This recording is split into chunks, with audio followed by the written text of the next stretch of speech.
Hi friends, ஒரே மாதிரி chicken செஞ்சு போர் அடிச்சு போச்சா? நல்ல ஒரு காரசாரமான சிக்கன் வறுவல் சாப்பிடணும்னு ஆசையாக இருக்கா? அப்போது இந்த வீடியோவை ஸ்கிப் பண்ணாமல் ஃபுல்லாக பாருங்கள். கூடவே அப்படியே கொஞ்சம் சப்ஸ்கிரைப் பட்டனை தட்டி விட்டுருங்க. எப்படி செய்கிறதுன்னு பார்க்கலாம் வாங்க.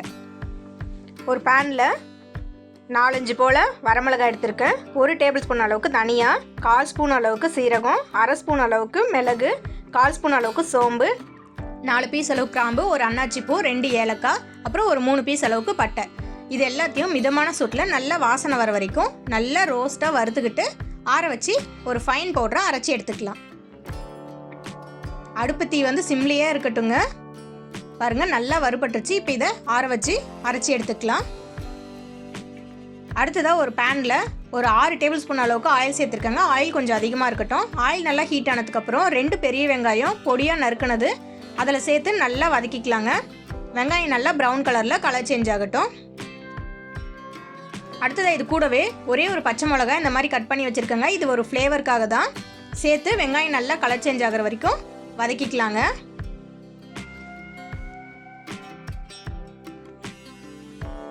பாருங்கள், வெங்காயம் நல்லா வதங்கிடுச்சு. இப்போ இது கூட 1.5 டேபிள் ஸ்பூன் அளவுக்கு இஞ்சி பூண்டு பேஸ்ட் சேர்த்துருக்கேங்க. இதையும் நல்லா பச்சை வாசனை போக வதக்கி எடுத்துக்கலாம்.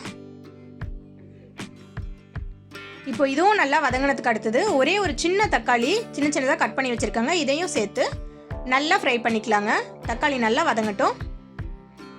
இதுவும் வதங்கினதுக்கப்புறம் 3/4 கிலோ சிக்கன் எடுத்து நல்லா வாஷ் பண்ணி வச்சுருக்கேங்க. அதையும் சேர்த்து இந்த மசாலாவோட நல்லா மிக்ஸ் பண்ணிக்கலாம்.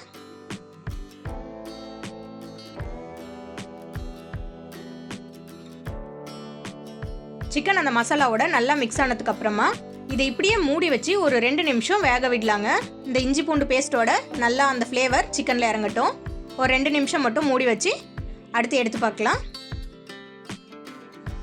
இப்போ 2 நிமிஷம் ஆகிடுச்சிங்க. எடுத்து பார்க்கலாம். பாருங்கள், சிக்கனில் இப்போவே நல்லா தண்ணி வர ஆரம்பிச்சிருச்சு. நல்லா அங்கே பாருங்கள், அந்த ஜூஸ் நல்லா சிக்கனோட ஜூஸ் அது ரிலீஸ் ஆக ஆரம்பிச்சிருச்சு. நம்ம இந்த சிக்கனில் கொஞ்சம் கூட தண்ணி சேர்த்த போகிறதில்ல, அப்படியே தான் ஃப்ரை பண்ண போகிறோம். இப்போ அடுத்ததாக நம்ம அரைச்சி வச்சுருக்க அந்த பவுடரை இதில் சேர்த்துக்கலாங்க. வேறு எந்த ஸ்பைசஸும் நம்ம சேர்க்க போகிறதில்ல. இதிலேயே இந்த சிக்கன் எல்லாமே நல்லா வதங்கிடும். இதுக்கு தேவையான எல்லா ஸ்பைசஸும் எல்லா விதமான டேஸ்ட்டும் இந்த ஒரு பவுடர்லேயே கிடச்சிருங்க. இப்போ இதுவும் நல்லா மிக்ஸ் ஆகிடுச்சு. இப்போ தண்ணி எதுவும் சேர்க்காம அப்படியே தாங்க இதை வேக வைக்க போகிறோம். ஒரு 10லேருந்து 15 நிமிஷம் மூடி வச்சா வெந்துருங்க. ஆனால் அப்படியே விட்டுற வேண்டாம். ஒரு 2-3 தடவை எடுத்து இடையில கிளறி விடலாங்க. இப்போ ஒரு 5 நிமிஷம் போல் இருக்கட்டும். ஃபஸ்ட்டு இதை மூடி வச்சுருக்கோம். 5 நிமிஷம் கழித்து ஓப்பன் பண்ணி பார்க்கலாம். பாருங்கள், இப்போ ஒரு 5 நிமிஷம் ஆயிடுச்சு. தண்ணி பாருங்கள், நல்லாவே அந்த சிக்கனோட ஜூஸ் வெளியே வந்திருக்கு.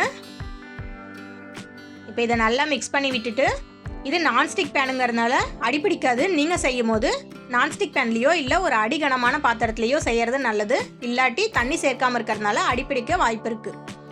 இப்போ திரும்பவும் இதை மூடி வச்சிடலாங்க. திரும்பவும் ஒரு 5 நிமிஷம் கழித்து எடுத்து பார்க்கலாம். பாருங்கள், நல்லாவே சிக்கன் குக் ஆகிடுச்சு. பார்த்தாலே நல்லா தெரியுது.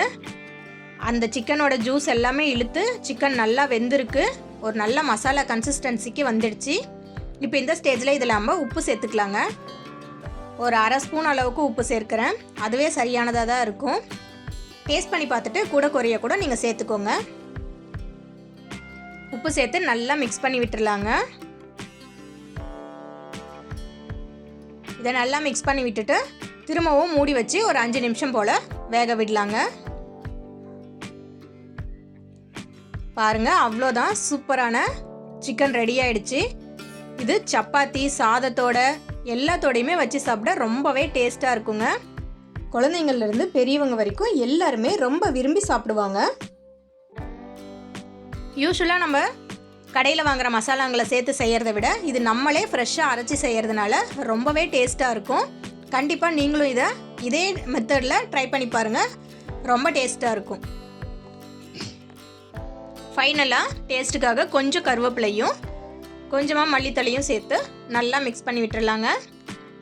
அவ்வளோதாங்க, சூப்பரான காரசாரமான ஒரு சிக்கன் ஃப்ரை ரெடி ஆகிடுச்சு.